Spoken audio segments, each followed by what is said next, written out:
Support comes from Gemma, architects, planners, and designers seeking to bring joy to their clients and communities. Details at gemastl.com. This is St. Louis on the Air from St. Louis Public Radio. I'm Elaine Cha. St. Louisan Erion Johnson has had a building vision for years. Not so much a physical edifice, but a structure around training to provide Black kids and teens with real-world skills they can use for their own livelihoods and community vitality. After the May 16th tornado, Johnson's vision aligned with immediate needs and desires. He saw an opportunity to help his neighbors and to do it with other St. Louisans who wanted to assist their neighbors too. So Prop Man doubled down and invited them, kids from communities near the city's hardest hit areas, to teach, empower, and give them a hands-on opportunity to help. Make sure that boy don't move. Make sure that boy don't move. Yo, X over here while you on this side. Don't worry about them. You got yours out here. You hear me? That's all they do is hold it from one move for you. You come over here, make sure that your X on your line, and then you shoot it in. You hear me? You have to hold it, then you go to the other side. You got to do one at a time. Time out, time out. Time out. Y'all got some boards that's not cut right. Do the edge, do the edge, do the edge. Do the corner. Boss man, do the corner. That was Erion Johnson leading a team of young Black teens in constructing a wall for one of the 100 tiny homes he plans to provide for tornado-displaced St. Louisans. And here with us to share more about the project and its impetus, we welcome Erion Propman Johnson. Erion, welcome to St. Louis on the Air. Hey, thank you. Thank you for having me. Sure. So, Erion, this project that you are doing, this 100 home project, I understand that it came about because you'd been dreaming, some form of this in the past? Yeah, I started trade school teaching the youth in 2017. Did a couple of summer programs. I mean, they all been unofficial, just people bring me their kids and we're making stuff happen.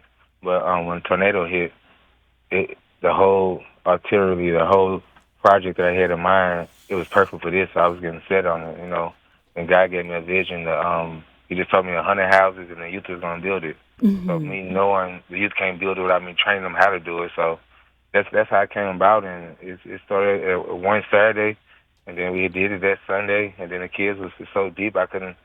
Now it's a summer program. We just teach the youth how to. Me and other carpenters, we can build 100 houses in a couple of weeks, but we teaching the youth how to rebuild St. Louis because we want St. Louis to be rebuilt the same way or to be built strong. We don't have enough tradesmen out here. Mm-hmm. Like, if there's some money going to come out of town, it's going to come in and make all the prices go high and they take the money out the city, or we're going to train people because we haven't even started cleaning up the debris yet. So if we start training now, 5 to 10 years, when the rebuild actually happens, we got a lot of different carpenters ready to go. Mm-hmm. And then the youth, they got something to do this summer. And if you come down, like when your team came down, they was excited. Like, them kids not forced to be there. They want to make a difference. They want to give people hope. Right. They want to learn at the same time. Mm-hmm. And to go back to the project that you're talking about, you've mentioned that professionals could be doing what you're doing with these tiny homes much more quickly. Did you decide on tiny homes as a relief measure because they could be built more quickly with young people who are learning? Right. It could be more quickly with young people who are living.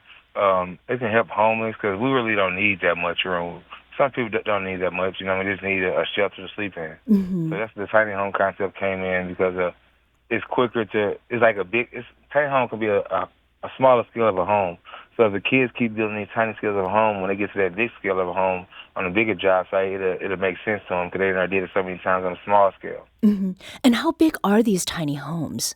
They are 10 by 12, so about 120 square feet. Mm-hmm. Have you gotten support from the city of St. Louis or from the Board of Aldermen, Erion? At this moment, besides the phone comments, I haven't got any support from anyone because our problem now, this is our third week going on to fourth, And if you go back, we go from Wednesday to Sunday. If you look at your schedule, 80% of the time it rained on them days. So my guys, we getting rained on, using a porta potty. We just been asking them for an indoor facility. I did speak with Madam President. She called me yesterday. We had a good 15-minute conversation. Miss Green, and she put together, we had some good ideas we collaborated on. So I'd like to thank my alderman, Shameen. She connected me with Miss Green, and we did have some conversations where it's supposed to, I'll hear back from them today about a location, because one thing we did realize that people haven't started picking up the debris yet. So it's not possible for us to put 100 houses out right in front of the debris and things like that. So we need the LRA to give us some of these properties that they have, like the land that's already lots. And I want to make communities. We want to put like 7 to 8 tiny houses on there to make a community, and then in the middle of it, we have like a community lounge room or a community kitchen. But we got LA on over 200-300 lots. Imagine if we get 10 of them and make community. That's 80 different homes, 100 different homes that people can stay in, and have little communities with gardens and things like that. So it won't fully heal homelessness, but it's a step towards it. Yeah. When it comes to logistics, I mean, there's zoning, property taxes, insurance as well. And then with utilities, is part of the reason you'd like to see these homes together is that it would make some of those logistical details, just easier to deal with? Way better. So when they look together in the community, we can get like a temporary service from Ameren and things like that. That way we can run power to all of them instead of having a generator, and that's not really environmental friendly. Having a generator and then having them together, we can have you can save on like water bills, or you can have a community garden. So it's best to have them together, because zoning right now, nowhere where the tornado happened in St. Louis is proper zoning for these, because you got expenses going around. You got lead because you got bricks everywhere. So it's you can't properly level this off nowhere. Yeah. And then you have to move it when they start cleaning up. And 80% of the people that qualify that want to qualify, they didn't own their land. So I can't just put a property on somebody's land that without their permission. So they have to get the homeowner, which might not be in St. Louis, or it's a lot to the program. So my personal opinion is, just use the lots that the city already owns. We can put 7 to 8 of them on there and give people temporary housing. And it just makes more sense. Yeah. I mean, this is a lot of education for kids and teens, whether you're talking with them about this directly or not. And I'd like to hear a little bit more about the youth training. Oh, go ahead. Yeah. Sure. So I tell them, my trade saved my life. I went to St. Louis Job Corps, which now is closed down, but my trade saved my life. My trade I was able to get an LRA property, and I fixed it up myself. Now I don't have a house note, but I was able to always make money with my trade. Because the trade is you can I can be a carpenter, he can be an electrician. I come do some carpentry work from him, he do some electrician work for me, and we barter, and we not trading money. I'm learning different trades, but the system, I want them to understand that we are bigger than rappers and athletes. But right now, when they go on the internet, that's all they see with the money is rappers and athletes. So if I have enough men come down to the camp and show them that it's a lot of successful people out here from all different types of colors. So throughout the day we have, and it's not just a black thing. You got black kids, then you got foreigner kids, white kids.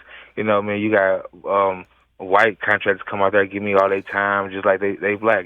So it's a community. That's a community going there and they teaching. I don't know everything about building a house, but I know how to build one. I know how to connect up to people with them. I want the kids to get the exposure, because I want them to see that to order to rebuild St. Louis is going to take a community. Yeah. Because if you look at St. Louis, North St. Louis, it was all built in like 5 years. Within 5 years, and it's 3 layers of brick. Like them houses not going back brick. They're not going. But if you go in St. Charles and St. Peter's, those frame houses look good. Those communities look good, them frames. So we can go back just like that. Well, let's build some carpenters to be able to start this program. That way they can go to the union apprenticeship after this program. I want to connect with them. That way we can make it so they can see the long term. I want them to see the long term vision that a trade can always benefit them in life. I'm 36 years old. I got my trade at 18, and I'm still benefiting from my trade. Right. We're speaking today with Erion Johnson, who is working with teens to build tiny homes for those affected by the tornado. Now, these teens, many of them, they have expressed how positive the impact of your program has been on them and the impact in community. Here's what some of them told producer Darius Varner last week. It helps and builds things, like it helps with the community and all that. It bring like this program. It's not just about working. Like it's low key fun, low key fun and creative. Like it teaches you things that you never knew you know how to do. How I see this as an important way we can help out people is giving them houses and a place to sleep, a roof over their head, some kind of form of shelter after the tornado that happened, and also after the fact that we weren't warned about it beforehand.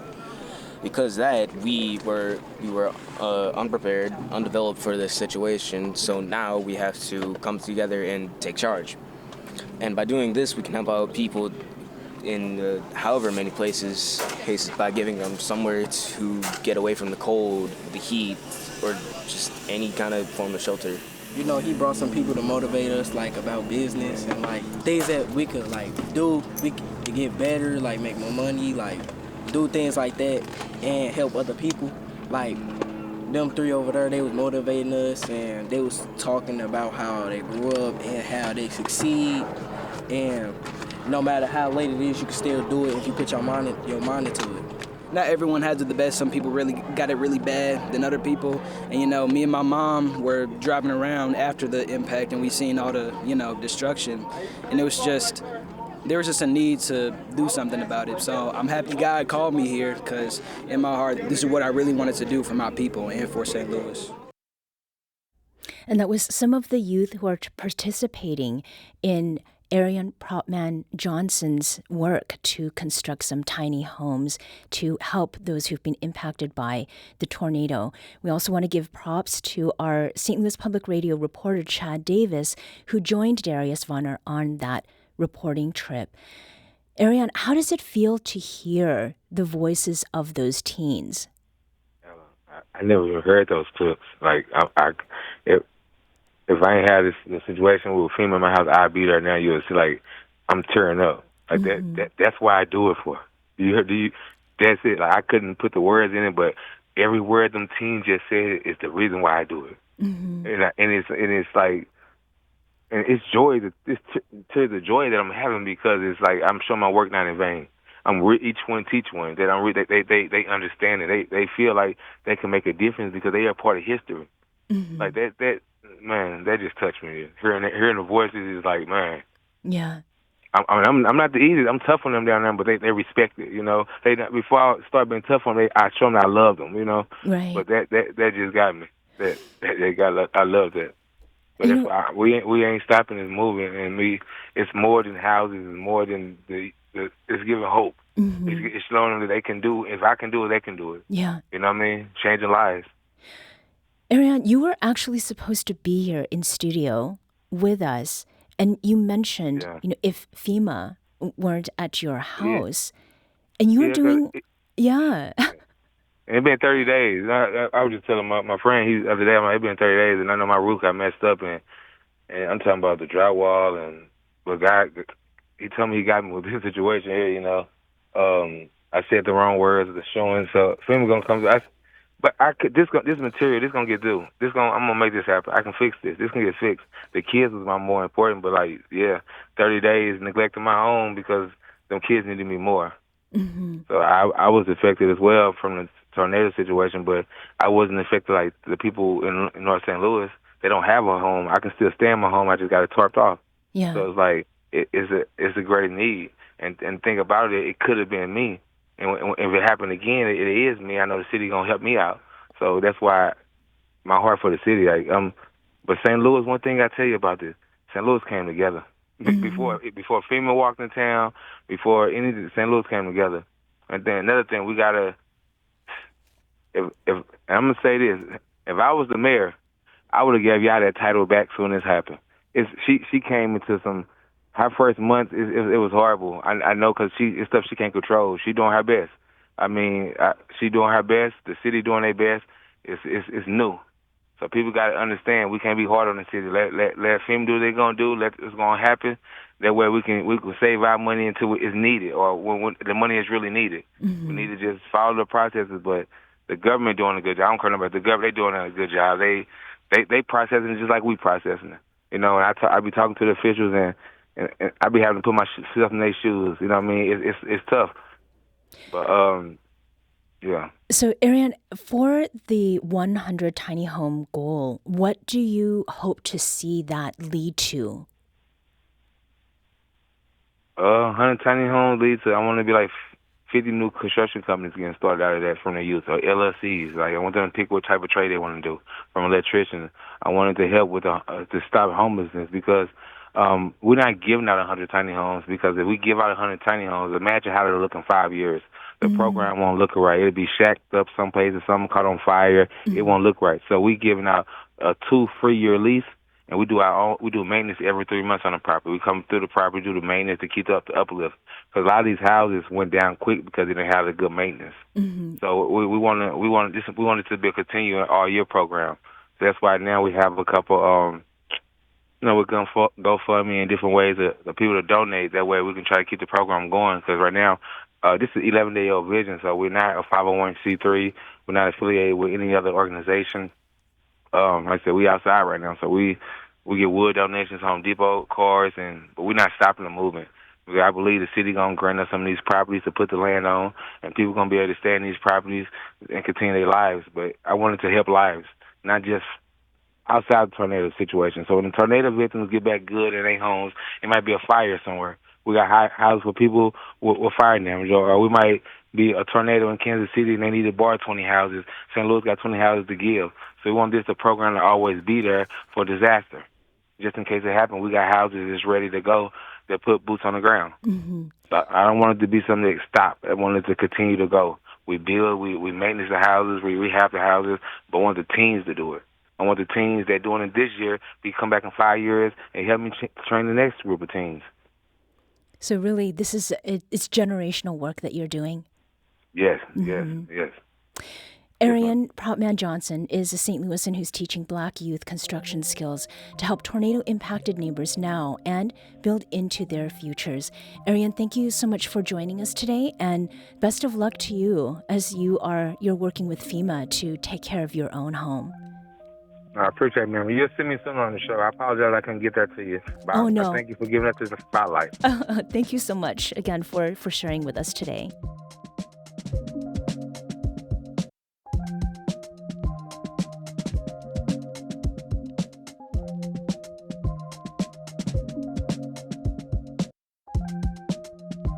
This episode was produced by Darius Farner. Audio engineering and podcast design by Aaron Dorr. Our executive producer is Alex Hoyer. St. Louis on the Air is a production of St. Louis Public Radio. Understanding starts here. Do you find yourself regularly listening to episodes of St. Louis on the Air? Suggest us to a friend you think might enjoy our conversations, and leave us a review and rating on Apple Podcasts on the App Store. It's the simplest way to help people discover our show. Thank you. St. Louis Public Radio is a member-supported service of the University of Missouri St. Louis.